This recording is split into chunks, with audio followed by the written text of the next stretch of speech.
আসসালামু আলাইকুম। শুরু করছি মাই টিভি সংবাদ। শুরুতে জানিয়ে দিব সংবাদ শিরোনাম। আমাদের সাথে আছে আমি সকলের রাসেল।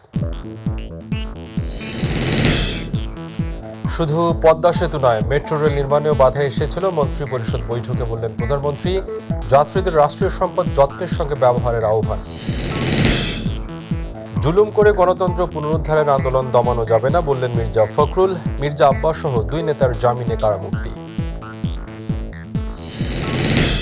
সূর্যের দেখা মিললেও কমেনি শীতের দাপট। পঞ্চগড়ের তেঁতুলে সর্বনিম্ন তাপমাত্রা 7.7 ডিগ্রি সেলসিয়াস। হাসপাতালগুলোতে বাড়ছে ঠান্ডাজনিত রোগী। যুদ্ধে বাংলাদেশ ও সৌদি আরবের মধ্যে চলতি বছরের হজ চুক্তি সম্পন্ন। উঠল বয়সের নিষেধাজ্ঞা। যেতে পারবেন 1,27,000 হজযাত্রী।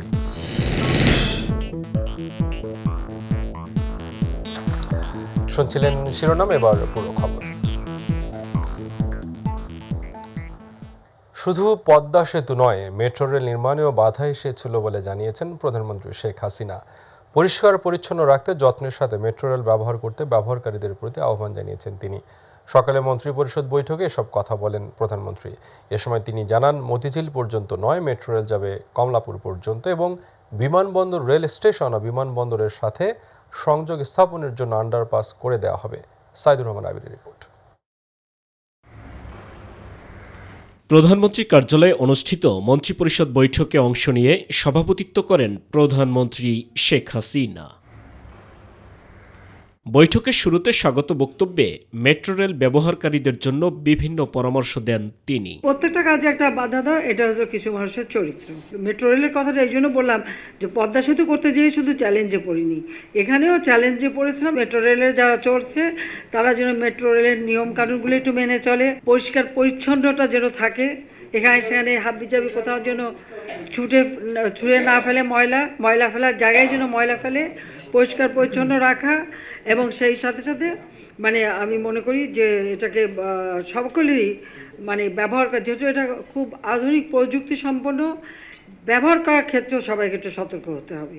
বাংলাদেশ ব্যাংক নয়, মেট্রো রেল যাবে কমলাপুর রেল স্টেশন পর্যন্ত এবং বিমানবন্দর রেল স্টেশন থেকে বিমানবন্দরের সাথে সংযোগ স্থাপনের জন্য আন্ডারপাস করে দেওয়ার কথা জানান সরকার প্রধান। আর মেট্রো রেল আরেকটা কাজ করে দিচ্ছি, সেটা হলো এটা বাংলাদেশ ব্যাংক পর্যন্ত যাওয়ার কথা ছিল, এটাকে আমি টেনে নিয়ে কমলাপুর স্টেশনের সঙ্গে সংযুক্ত করে দিয়েছি। আর এখানে আমাদের এয়ারপোর্টের পাশে যে রেল স্টেশনটা, সেই রেল স্টেশন থেকে এয়ারপোর্টে যাওয়ার জন্য এটার একটা আন্ডারপাস তৈরি করে দিচ্ছি। ওখান থেকে যে হাজিরা আসে হজ ক্যাম্প থেকে, তারপরে ওখানকার প্যাসেঞ্জাররা ট্রেনে যখন নামবে তার জন্য ওখান থেকে সোজা চলে আসতে পারে এয়ারপোর্টে। তো আসা যাওয়ার সুবিধার জন্য যা যা করণীয় সেগুলিও করা হবে। যোগাযোগের সুবিধার্থে সকল পদক্ষেপ নিয়ে বাস্তবায়ন করা হচ্ছে বলেও জানান প্রধানমন্ত্রী। তারা একটু নিয়ম কানুন মেনে ধীরে। সাইদুর রহমান আবির, মাই টিভি, ঢাকা। বাংলাদেশের প্রথম মেট্রো রেল এমআরটি লাইন 6 সময়সূচিতে পরিবর্তন আনা হয়েছে। আগামী 25 জানুয়ারি থেকে মেট্রো রেল চলবে সকাল 8:30 থেকে। দুপুরে রাজধানীর ডিএমটিসিএল সভাকক্ষে তথ্য জানান ডিএমটিসিএল এর ব্যবস্থাপনা পরিচালক এমএন সিদ্দিক। তিনি বলেন, আগামী 25 জানুয়ারি থেকে পল্লবী স্টেশন চালু হবে। ওই দিন থেকে 3টি স্টেশনে সকাল 8:30 থেকে দুপুর 12:30 পর্যন্ত ট্রেন চলাচল করবে। তবে টিকিট কাটার সুবিধার্থে যাত্রীদের জন্য গেট খোলা হবে সকাল 8টায়। গত 29 ডিসেম্বর মেট্রো রেল বাণিজ্যিক যাত্রা শুরু করে। তখন থেকে মেট্রো রেল উত্তরে বা দিয়াবাড়ি থেকে আগারগাঁও পর্যন্ত সরাসরি চলাচল করছে। বর্তমানে ট্রেন চলছে সকাল 8টা থেকে দুপুর 12টা পর্যন্ত। গণতন্ত্র ফেরানোর আন্দোলন সফল হবে বলে আশাবাদ ব্যক্ত করেছেন সদ্য কারামুক্ত বিএনপি মহাসচিব মির্জা ফখরুল ইসলাম আলমগীর। সন্ধ্যায় কেরানীগঞ্জ কেন্দ্রীয় কারাগার থেকে জামিনে মুক্ত হয়ে কারা ফটকের সামনে উপস্থিত নেতাকর্মীদের উদ্দেশ্যে তিনি এই প্রত্যাশা ব্যক্ত করেন। মাহবুব সৈকতের রিপোর্ট। সুপ্রিম কোর্টের পূর্ণাঙ্গ বেঞ্চ রোববার হাইকোর্টের দেয়া 6 মাসের জামিনাদেশ বহাল রাখলে মুক্তির পথ খুলে যায় কারাগারে থাকা বিএনপির শীর্ষ 2 নেতা মির্জা ফখরুল ইসলাম আলমগীর এবং মির্জা আব্বাসের। সোমবার সন্ধ্যে 6টার কয়েক মিনিট আগে কেরানীগঞ্জের ঢাকা কেন্দ্রীয় কারাগার থেকে বের হয়ে আসেন তারা। কারা ফটক থেকে বের হয়ে জামিনের খবরে দিনভর অপেক্ষায় থাকা নেতাকর্মীদের উদ্দেশ্যে কথা বলেন বিএনপি মহাসচিব মির্জা ফখরুল ইসলাম আলমগীর এবং স্থায়ী কমিটির সদস্য মির্জা আব্বাস।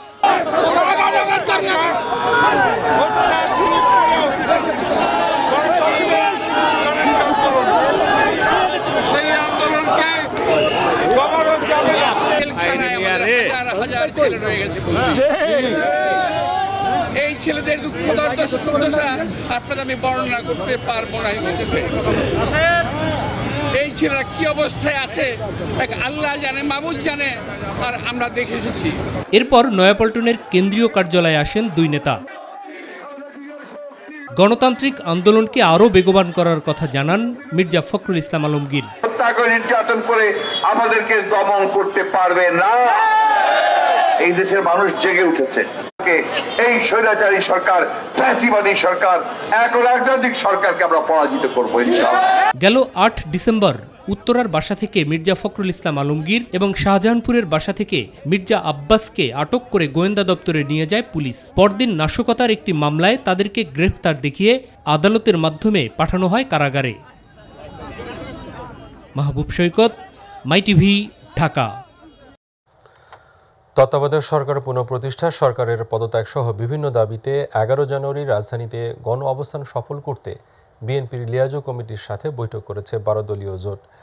রাজধানী নয়াপল্টনে কল্যাণ পার্টির কার্যালয়ে জোটের নেতাদের সাথে বৈঠকে বিএনপির পক্ষ থেকে স্থায়ী কমিটির সদস্য নজরুল ইসলাম খান, ভাইস চেয়ারম্যান আব্দুল আউয়াল মিন্টু অংশ নেন। মৌলভীবাজারে চলছে মৃদু শৈত্যপ্রবাহ। ঘন কুয়াশার সাথে হিম শীতল ঠান্ডা বাতাসে বেড়েছে শীতের তীব্রতা। বিপর্যস্ত হয়ে পড়েছে এই অঞ্চলের জনজীবন। এই অবস্থায় সবচেয়ে বেশি দুর্ভোগে পড়েছেন দরিদ্ররা। এদিকে পঞ্চগড়ে তেঁতুলিয়ায় আজ দেশের সর্বনিম্ন তাপমাত্রা রেকর্ড করা হয়েছে 7.7 ডিগ্রি সেলসিয়াস। প্রতিনিধিদের তথ্যচিত্রে জানাচ্ছেন আবু সাইদ অপু। বিল হাওর পাহাড় চা বাগান পরিবেষ্টিত জেলা মৌলভীবাজার। আর এখানে বেশ কয়েকদিন ধরে চলছে মৃদু শৈত্যপ্রবাহ। অনেক বেলা পর্যন্ত থাকছে ঘন কুয়াশার সাথে বিরামহীন ঠান্ডা বাতাস। এই অবস্থাতেই সকালবেলা কাজে যোগ দিতে হয় চা শ্রমিক, কৃষক সহ খেটে খাওয়া মানুষজনকে। বোরো ও রবি শস্য চাষের মৌসুম হওয়ায় অত্যন্ত কষ্টের মধ্যে চাষাবাদ করছেন তারা। আগুন জ্বালিয়ে শীত নিবারণের চেষ্টা করছেন অসহায় ছিন্নমূল ও গরিব মানুষেরা। অতিরিক্ত ঠান্ডা লাগে আমরা করতাম পারি না। শীতের মধ্যে কাজে করতে যাইতেছি, কারণ আমরা বাচ্চা কাছে খুবই আমরা গরিব দিনহীন ব্যক্তি। 2-3 দিন ধরে অনেক শীত পড়ছে, ঠান্ডা পড়ছে। আমরা তো গরিব মানুষ, আজ পর্যন্ত কথা কমল তো আমরা কেউ দিল না, আমরা পাইছি না আর কি। খুব শীত পড়ছে, আমরা গরিব মানুষ, আমরা খাইতো না এলেও তো আমরা খাইতাম পারলাম না। আমরা এত শীত কাজ করি, মধ্যে খুব শীত পড়তেছে, কাজ করাই লাগবো, না করলে তো পেটে ভাত মিলব না ভাই। হাসপাতালগুলোতে বাড়ছে ঠান্ডাজনিত রোগীর সংখ্যা। আমার বাচ্চা ঠান্ডা লাগছে, 5 দিন আমি হসপিটাল ভর্তি। শুক্রবারে ভর্তি হয়েছি, আজকে দেখাইছি, এক্সরে করাইছি, কমছে না। আর জেলা প্রশাসক বলছেন শীতার্ত দরিদ্র মানুষের শীত নিবারণের জন্য জেলায় ইতিমধ্যে 35,280টি কম্বল বিতরণ করা হয়েছে। আমাদের 67টি ইউনিয়ন এবং 5টি পৌরসভা, মোট 72টি ইউনিটে আমরা টোটাল 35,280টি কম্বল পেয়েছি, এবং যেটি সম্মানিত মেয়র, আমাদের ইউনিয়ন পরিষদের চেয়ারম্যানশিপদের মাধ্যমে ইউনিয়ন পর্যায়ে এবং পৌরসভাগুলোতে বিতরণ করা হয়েছে। আবু সাইদ অপু, মাই টিভি। বাংলাদেশ ও সৌদি আরবের মধ্যে চলতি বছরের হজ চুক্তি সম্পন্ন হয়েছে আজ। চুক্তির আওতায় এবছর 1,27,000 বাংলাদেশি হজে যেতে পারবেন। যেটা বাংলাদেশের ধর্ম প্রতিমন্ত্রী ফরিদুল হক খান ও হাবের সভাপতি শাহাদত হোসেন তসলিম, বাংলাদেশের পক্ষে সৌদি হজ ও ওমরা মন্ত্রী ডক্টর তৌফিক দিন ফাউজান আল রাবিয়া এর দ্বিপক্ষীয় চুক্তি সম্পাদন করেন। আবু সাইদ অপু রিপোর্ট। হজ চুক্তিতে উঠল বয়সের নিষেধাজ্ঞা, বহাল হলো আগের কোটাই। চলতি বছর বাংলাদেশ থেকে আগের কোটা অনুযায়ী 1,27,198 জন হজ পালন করতে পারবেন। একই সঙ্গে উঠে গেছে 65 বছরের বেশি বয়সীদের হজ পালনের নিষেধাজ্ঞা। এমন শর্ত থেকে সৌদি আরবের সঙ্গে চুক্তি করেছে বাংলাদেশ। চুক্তি অনুযায়ী এবার সরকারিভাবে 15,000 এবং বাকি 1,12,198 জন বেসরকারিভাবে এজেন্সির মাধ্যমে হজে যেতে পারবেন। হজ টিমের প্রশাসনিক ও মেডিকেল সদস্য হিসেবে সৌদি আরবে যেতে পারবেন 1,270 জন। তবে এবার রুট টু মক্কা ইনিশিয়েটিভের আওতায় শতভাগ হজযাত্রীর ইমিগ্রেশন বাংলাদেশে হবে। হজযাত্রীদের অবশ্যই কোভিড টিকা নিতে হবে। জেদ্দা দিয়ে 70% এবং মদিনা দিয়ে 30% হজযাত্রী আসা যাওয়া করবেন। করোনা ভাইরাস মহামারীর আগে 2019 সালে স্বাভাবিক হজ হয়েছে। তখন বাংলাদেশ থেকে 1,27,198 জন হজ পালন করেন। 2020 সালের জন্য বাংলাদেশ ও সৌদি আরবের মধ্যে হজ সংক্রান্ত যে চুক্তি হয় সেখানে বাংলাদেশিদের হজযাত্রীর কোটা 10,000 বাড়ানো হয়। 2020 সালে 1,37,000 বাংলাদেশি হজে যেতে পারতেন, কিন্তু করোনার কারণে সৌদি আরবের নিষেধাজ্ঞায় বাংলাদেশ থেকে কেউ হজ করতে পারেননি। 2021 সালেও বিদেশিদের হজ পালনে নিষেধাজ্ঞা ছিল। আবু সৈয়দ, মাই টিভি, ঢাকা। নিচ্ছি বিরতি, ফিরে এসে আরও যা জানাবো। নাইখাংছড়ির দুর্গম পাহাড় থেকে জামায়াতুল আনসার ফিল হিন্দাল শারকিয়ার প্রধান অস্ত্র সরবরাহকারীকে গ্রেপ্তার করেছে সিটিটিসি। অস্ত্র মজুত করেছে জঙ্গিরা।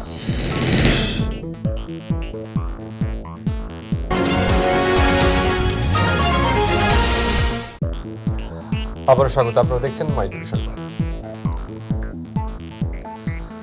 যুক্তরাষ্ট্রে পুলিশের গুলিতে বাংলাদেশি বংশোদ্ভূত শিক্ষার্থী ফয়সাল নিহত হওয়ার বিষয়টির প্রকৃত রহস্য উন্মোচনের দাবি জানিয়েছেন 21 পদকপ্রাপ্ত সাংবাদিক অজয় দাশগুপ্ত।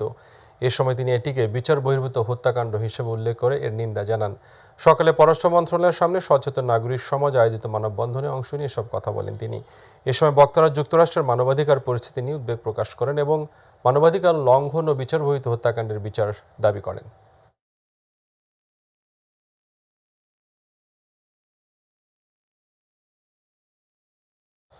বান্দরবান জেলার নাইখাংছড়ির দুর্গম পাহাড় থেকে জামায়াতুল আনসার ফিল হিন্দাল শারকিয়ার প্রধান অস্ত্র সরবরাহকারী কবির আহমেদকে অস্ত্র গোলাবারুদ সহ গ্রেপ্তার করেছে ডিএমপির counter terrorism and transnational crime unit. অতিরিক্ত কমিশনার আসাদুজ্জামান জানান, ইতিমধ্যে দেশি বিদেশি ব্যাপক অস্ত্রের মজুত করেছে জঙ্গি সংগঠনটি।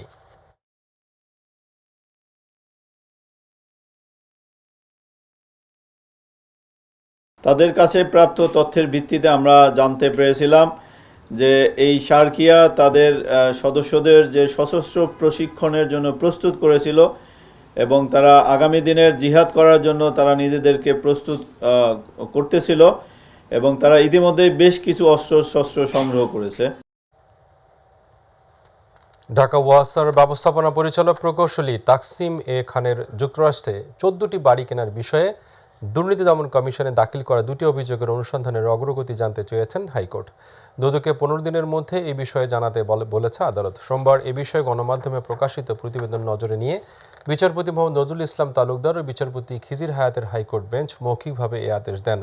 আদালতের জাতীয় দৈনিকে প্রকাশিত প্রতিবেদন নজরে আনেন দুদকের জ্যেষ্ঠ আইনজীবী খুরশিদ আলম খান। রাষ্ট্রপক্ষে ছিলেন deputy attorney general AK Aminuddin Manik ও সহকারী অ্যাটর্নি জেনারেল আন্না খানম কলি।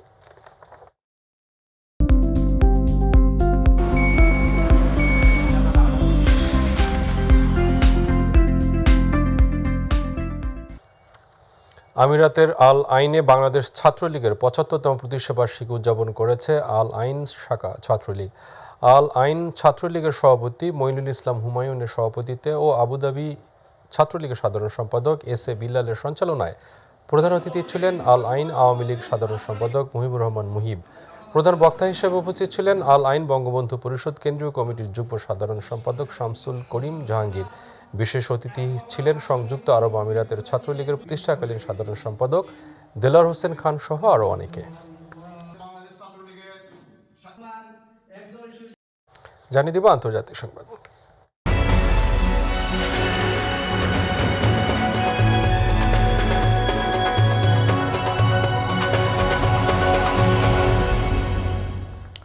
ব্রাজিলের রোববার সাবেক প্রেসিডেন্ট জাইর বলসোনারের সমর্থকরা কংগ্রেস ভবন, প্রেসিডেন্ট প্রাসাদ এবং সুপ্রিম কোর্টে তাণ্ডব চালায়।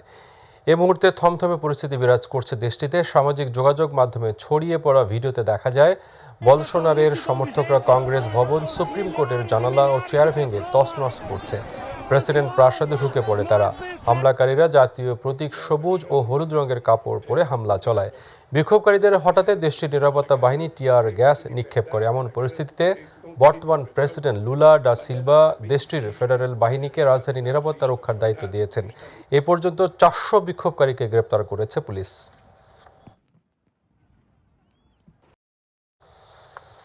এদিকে করোনা ভাইরাস ঠেকাতে জিরো কোভিড নীতি থেকে এবার পুরোপুরি বেরিয়ে আসলো চীন।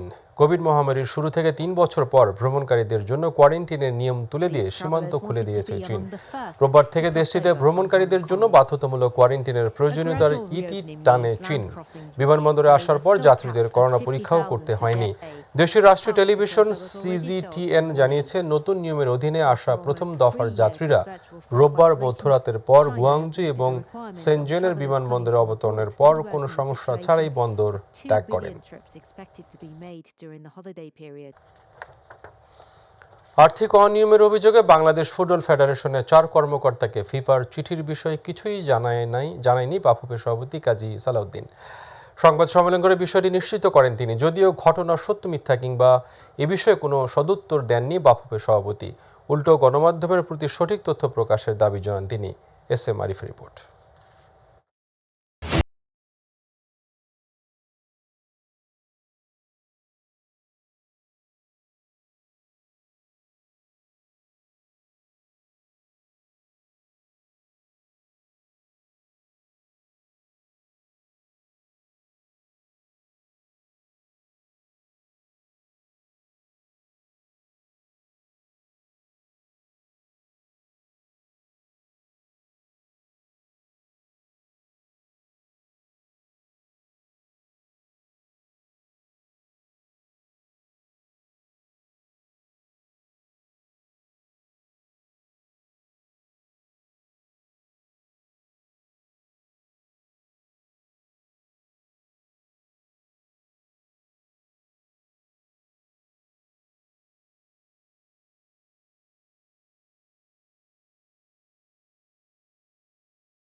দায় এড়াতে পারবেন কি বাফুফে বস? SM আরিফ, মাই টিভি, ঢাকা। ভিন্ন এক খবর দিয়ে শেষ করব সংবাদ। বিড়ালের সবচেয়ে প্রিয় খাদ্য মাছ, এছাড়াও দুধ থেকে শুরু করে আরও বেশ কিছু খাদ্যের প্রতি তার আগ্রহ রয়েছে। কিন্তু তাই বলে রাবার ব্যান্ড। বিস্ময়কর হলেও সত্যি একটি বিড়ালের প্রিয় খাদ্য হিসেবে পাওয়া গেছে রাবার ব্যান্ড। তাও আবার জানা গেছে অপারেশনের পর। আরও জানাচ্ছেন শামস তাবরিজ উচ্ছ্বাস। মাছ বিড়ালের প্রিয় খাদ্য, সে তো জানা কথা। এবার সেই তালিকায় যুক্ত হলো নতুন নাম, রাবার ব্যান্ড। অবাক হচ্ছেন, এমনটাই ঘটেছে আমেরিকার দক্ষিণ ক্যারোলাইনায়। 5-10টা নয় 38টি চুলবাঁধার ব্যান্ড খেয়ে নিয়েছেন সেখানকার এক বিড়াল। এরপর যা হয়, রীতিমতো বিড়ালটি অসুস্থ হয়ে পড়ে। এক পথচারী মূর্ষ বিড়ালটিকে চার্লস্টন অ্যানিম্যাল সোসাইটিতে নিয়ে যান। সেখানে স্ক্যান করে তার পেটে দলপাকানো কিছুর উপস্থিতি দেখতে পাওয়া যায়।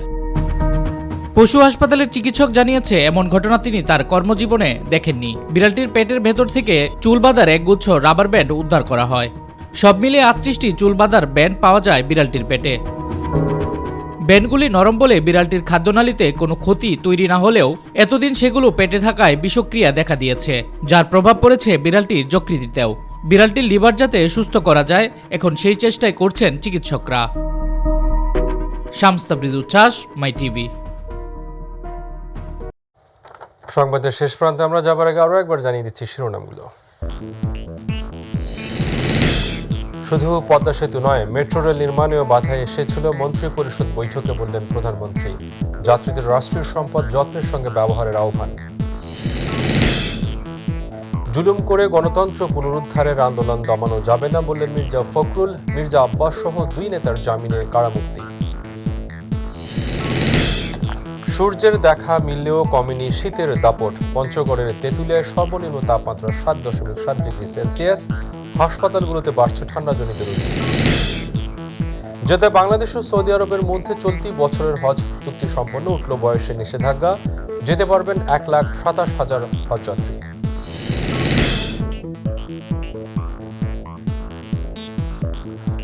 সঙ্গে থাকার জন্য ধন্যবাদ। এছাড়া ইউটিউবে মাই টিভির সংবাদ পেতে ভিজিট করুন youtube/mytvbd নিউজ এবং আমাদের ওয়েবসাইট দেখতে ভিজিট করুন youtube/mytv বাংলা ও facebook/mytv বাংলা। পরবর্তী সংবাদ দেখার আমন্ত্রণ জানিয়ে বিদায় নিচ্ছি। আল্লাহ হাফেজ।